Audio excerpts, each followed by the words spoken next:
বুবু আইবা তুমি আইবা গো, সেই দিন আইসা বুবু ক্ষমতা পাইবা না। খোঁজ নাই বুবু কাদের কাকার, অবস্থা খারাপ দরবেশ বাবার, হাউন আঙ্কেল এখন সামনে আসে না। নেহাতা কর্মী সব জেলের ভিতর, আমি আসি ডরের ওপর, কখন জানি আসে গ্রেপ্তারি পরোয়ানা।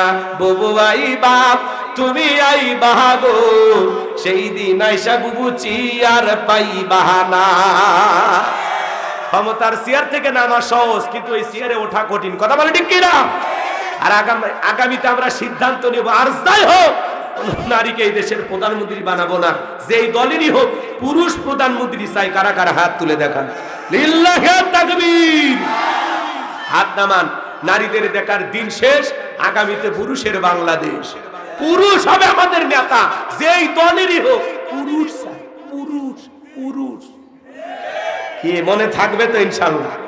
মেয়ে মানুষের রাগ বেশি, জেদ বেশি। দেখেন না, স্বামীর সাথে ঝগড়া লাগে হাড়ি পাতিল ভেঙে ফেলে দেয়, স্বামী তুলে আসার মারে, রাগ করে সংসার তুইয়া বাপের বাড়ির ভেঙে যায়, রাগ করিয়া 20 কোটি জনগণ তুইয়া ভারতে চলে আসে।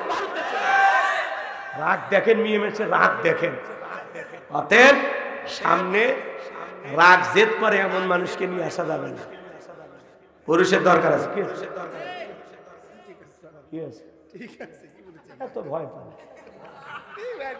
না, আপনি ঠেলবেন কেমন? এগুলো কি আমি কাউরে গালি দিছি? কোনো গালি দেই। আমরাও ভালোবাসতাম। আমি তো আগেই বারবার করছি যে উনি দেশে যদি থাকতো আমাদের জন্য ভালো হইতো। উনি পদত্যাগ করে জেলে গেলেও এই দেশের মানুষের ক্ষতি হইতো না, কিন্তু উনি পালিয়ে যাওয়ার কারণে এই দেশের অলিতে গলিতে আগুন জ্বলছে, লুটপাট হয়েছে, বাড়িঘর ভাঙচুর হয়েছে। কথা কর না কেন? আজও তার দলের নেতা কর্মী খুব বেশি ভালো না। কেন চলে গেলেন? কেন? আপনি থাকলে এই দেশের পরিস্থিতি এরকম হইতো না। ওনার নেতা কর্মী রাজপথে স্লোগান দিত, জেলের তালা ভাঙবো, নেত্রীকে বের করে আনবে। আপনি কেন গেলেন? কি দরকার ছিল? কথা কন। হ্যাঁ, আমরা তো ওনার ভালো চাই। মেয়ে মানুষ কতদিন বাইরে থাকবে? কোন দেশে জায়গা হচ্ছে না। দাদারা নিয়েও বিপদে পড়ছে।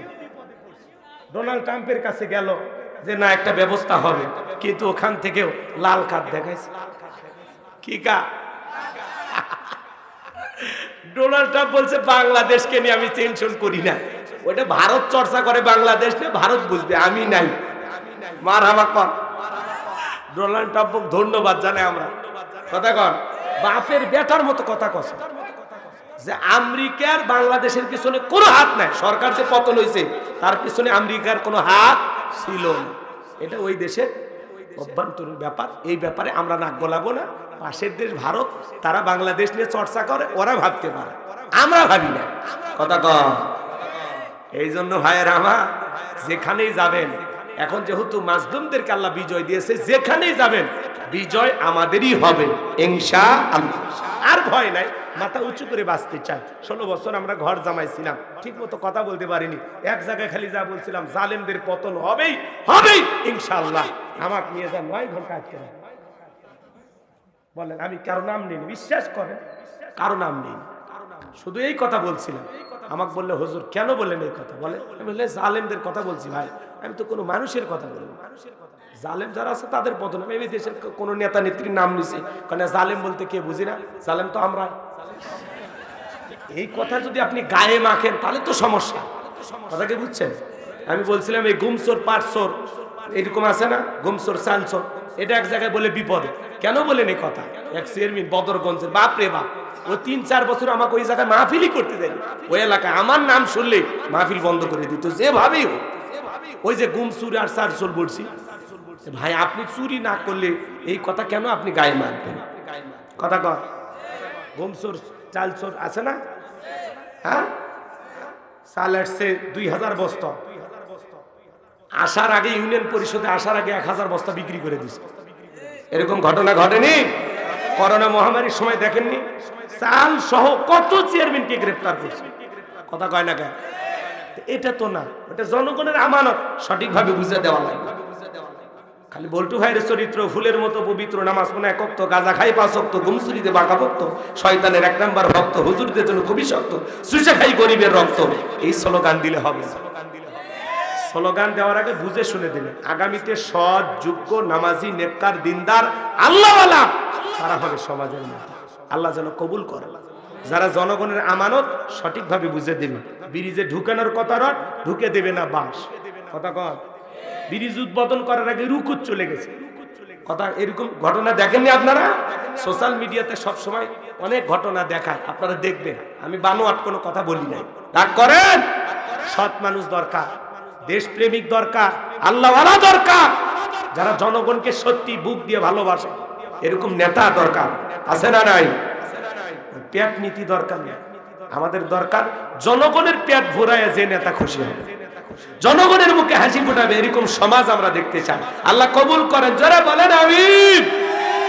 কথা মনে আপনারা ভুলে গেছেন বাজান, আমি গুনাহগার যে কথা বলতে চাচ্ছিলাম, গভীর মনোযোগ দিয়ে কথাগুলো শুনে যান, হৃদয়ের কান পেতে কথাগুলো শুনে যান।